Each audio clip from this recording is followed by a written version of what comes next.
5 शहरों में धमाकों की खबर है। मीडिया रिपोर्ट्स की अगर माने तो राजधानी तेहरान, परन, तबरीज, कोम, अहवाज, नंताज और बंदर अब्बास में विस्फोट हुए हैं, जिसमें 4 लोगों की जान चली गई है, कई घायल हैं। विस्फोट में कई इमारतों के ढहने की भी खबर है। ईरान में ये विस्फोट ऐसे समय में हुए हैं जब ईरान में हालात तनावपूर्ण बने हुए हैं। ईरान में देशव्यापी प्रदर्शन हो रहे हैं खामनेई सरकार के खिलाफ, और अमेरिका ने भी इस बढ़ते तनाव के बीच यहां एक एयरक्राफ्ट कैरियर तैनात किया हुआ है।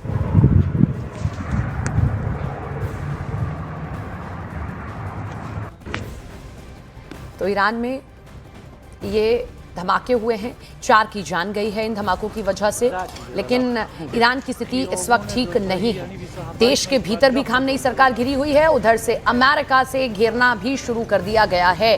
देश के भीतर देशव्यापी प्रदर्शन खामनेई सरकार के खिलाफ युवाओं के देखने को मिले हैं सड़कों पर। दूसरी तरफ ट्रंप लगातार चेतावनी दे ही रहे हैं और एयरक्राफ्ट भी रवाना कर दिया है। 4 तस्वीरें, तेहरान, बंदर अब्बास, परंद, अहवाज। आप देखिए कि ये धमाके कितने भीषण रहे हैं। 4 लोगों की जान चली गई है, साथ ही साथ जो गाड़ियां हैं वो क्षतिग्रस्त आपको दिखाई देंगी, बिल्डिंग्स देखिए क्षतिग्रस्त होती हुई दिखाई देंगी। यानी कि ईरान में ऑल इज नॉट वेल है, यानी कि सब कुछ ठीक नहीं है। खामनेई सरकार घर के भीतर घर के बाहर दोनों तरफ ही घिरती हुई नजर आ रही है।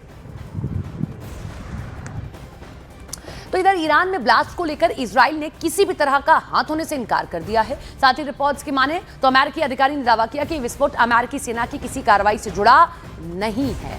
तो इजराइल ने भी मना कर दिया कि हमारी ओर से भी ये हमले नहीं किए गए हैं, हमारा इन हमलों में कोई हाथ नहीं है।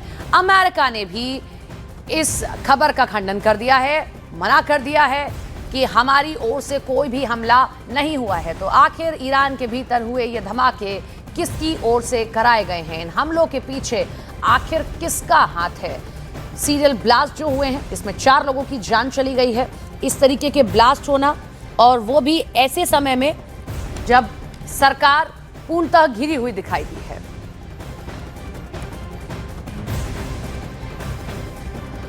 अब आप देखिए कहां कहां ब्लास्ट हुए हैं वो आपको दिखाते हैं। कुछ जगह जो सामने आई हैं जहां पर ब्लास्ट हुए हैं, ये देखिए ईरान, यहाँ तेहरान में हमला होता है, बंदर अब्बास में हमला किया गया है, परंद में भी ये बड़ा हमला हुआ है, इसी के साथ साथ अर्दबील पर हमला हुआ है, और अहवाज। ये जो इलाके हैं यहाँ बड़े पैमाने पर हमले हुए हैं, 4 लोगों की जान चली गई है, ब्लास्ट किए गए हैं, ब्लास्ट हुए हैं यहाँ पर। और सबसे बड़ी बात है कि जो तो सबसे बड़े दुश्मन है इजराइल और अमेरिका, दोनों ने मना कर दिया है कि हमारी ओर से तो ये हमले, ये धमाके नहीं किए गए हैं।